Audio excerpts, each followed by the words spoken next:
નમસ્કાર દર્શક મિત્રો, યુનાઇટેડ વોઇસ ન્યૂઝ ચેનલમાં આપનું સ્વાગત છે।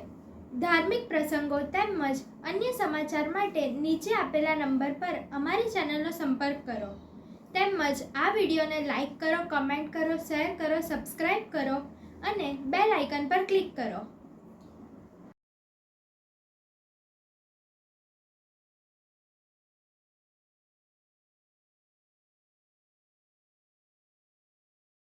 ये हमारी साधना द्वारा बस आप प्रभुना शासन ने आप नवी भावी पीढ़ी ने एकदम ऊपर उठाड़ी दे એટલે હું ઈચ્છું છું કે આ બરોડા માત્ર એક વિનીતાબેન થી નહીં ચાલી શકશે। હા, અહીંયા સેંકડો વિનીતાબેન જોશે અથવા બીજી વાત કહી દઉં, એ સેંકડો વિનીતાબેન નું કાર્ય એક જ વિનીતાબેને કરવું પડશે। હા, અને જે મેં વાત કરી એ કે તમે જે અનુપમા બન્યા છો એ અનુપમા બનીને હવે બન્યા છો તો બસ ચારે બાજુ પ્રભુના શાસનનો જય જયકાર કરી નાખો।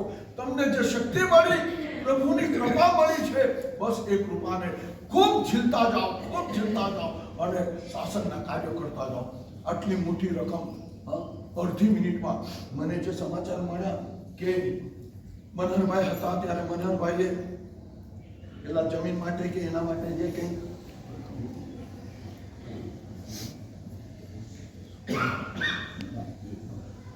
4.5 કરોડ અમારા હંસમોદી વિજયજી મહાત્મા પૂજ્યપાદ ગુરુદેવસિંહજીના શિષ્ય અહીંયા આવ્યા હતા અને એમને જ્યારે આવ્યા તપોન માટેની વાત કરી, મનહરભાઈ શું એમનો આત્મા છે ખરેખર, શું પ્રભુ એમના હૃદયમાં વસેલા ગણાય કે કમાલ કરી નાખ્યો।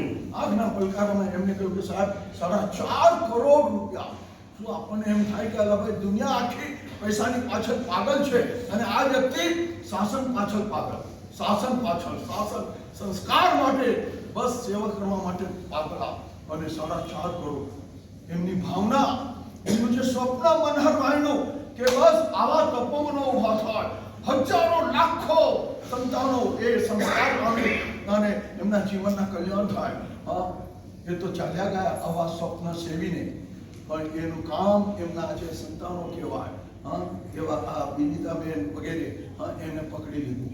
બસ મારા પપ્પાએ નીચે એમને જે મસાલ પ્રગટાવી છે એ મસાલ ખાલી જલહળતી નહીં, વિરાટ એનો પ્રકાશ ચારે બાજુ ફેલાય એવી એ મસાલ બનાવી। અને જ્યારે અહીંના દ્રષ્ટિઓ આગેવાનો એમની પાસે ગયા, વિનીતાબેન આ જગ્યા આમ છે જરૂર પડશે વધારે, બોલો કેટલાની જરૂર, ભવિષ્યને કેટલું બ્રાઇટ દેખી શકતી હશે તો આ ભાવ જાગે।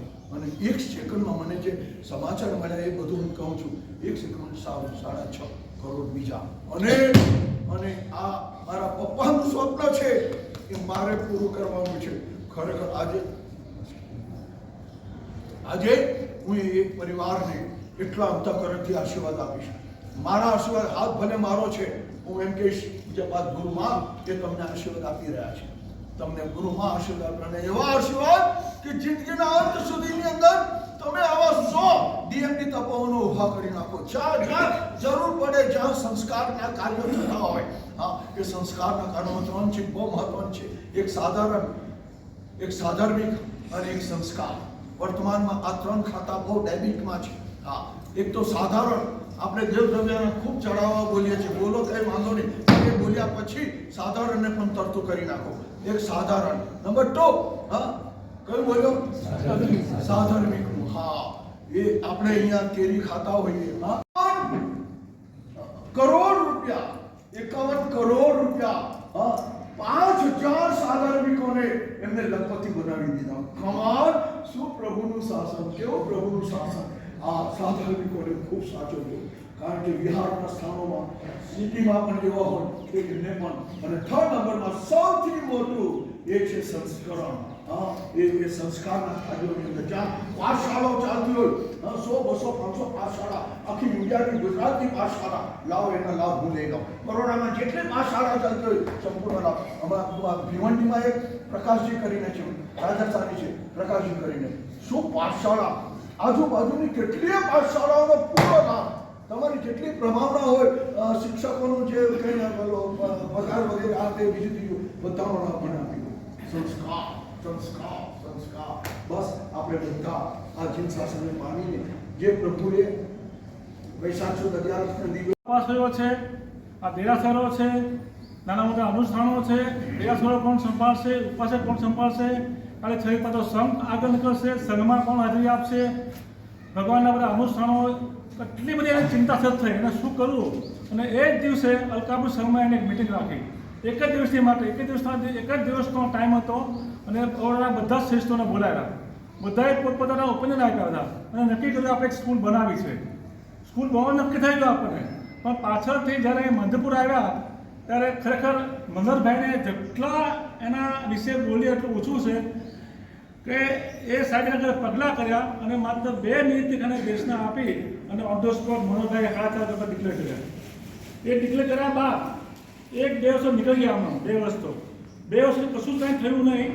અને મનોહરભાઈએ 2 વર્ષ સુધી તોતોડી ખાતે શાંતિ રાખી. તો બીજા કોઈ કે ભાઈ મેં 2 આટલા પૈસા આપ્યા છે, તમે શું કરો છો, કે બધું કરતા નથી, તો શું બોલ્યા નહીં. એટલે કુદરતી આપણે પ્રી સ્કૂલને આપણે શરૂઆત કરી અને પ્રી સ્કૂલનું અત્યારે એટલું સરસ સંચાલન ચાલે છે. ને બાળકો આટલા બધા હોસ્ટેલ આવે છે કે ગયા વર્ષે બાળકો ખાલી 25 બાળકો હતા, આ વર્ષે બધું ઓવરફ્લો થઈ ગયું અને સંખ્યા 60 ઉપર થઈ ગઈ. અને હજી પણ વાલીઓ કહે છે, હજી પણ વાલીઓ આગળ આવે છે, જો તમે લોકો સ્કૂલ કરવાના હો તો અમે અમારા બાળકો ચોક્કસ અમે ટપલા મૂકવા તૈયાર છીએ. અને બાકીની બધી વાતો આચાર્ય ભગવંત અને દિલેશભાઈ ઘણી બધી વાતો કરી છે, એ તો વિશેષ કંઈ કરતો નથી હું.